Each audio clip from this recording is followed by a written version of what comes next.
Wow! Grabe naman kakaiba itong hotdog ng Japan. Pati itong rectangle na to nakakabilib. Ano kaya to?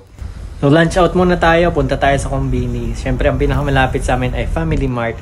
May nakita ko ritong bago kakaiba. Ito tingnan nyo parang robot. Gumagalaw talaga siya, parang employee na rin ng Family Mart. So naghahanap ako ng lunch at hindi naman ako masyadong gutom kaya ito na lang binili ko. Ang tawag nila dito ay American Corn Dog pero sa Japan nabibili. Para lang siyang tinapay tapos sa loob ay may hotdog. May ganito din sa atin sa Pinas, di ba? Hindi ko alam kung anong tawag, parang waffle dog. Tapos eto na yung rectangle. Well, alam nyo na siguro kung ano to. Yan ay ang pinagsamang mustard at ketchup. Pero napaka-high-tech nito kung paano gagawin. Ibabaliktad nyo lang siya tapos hahawakan nyo sa magkabilang dulo. Napakadali maglagay ng sauce kasi ipipress mo lang at sabay na silang lalabas. Ilang segundo lang na-prepare mo ng American corn dog. Wow! Hindi siya ganun ka-appetizing kasi ang pangit ng pagkalagay ko. Tikman na natin. Tadakimasu! Tinapay lang talaga siya at saka hotdog sa loob.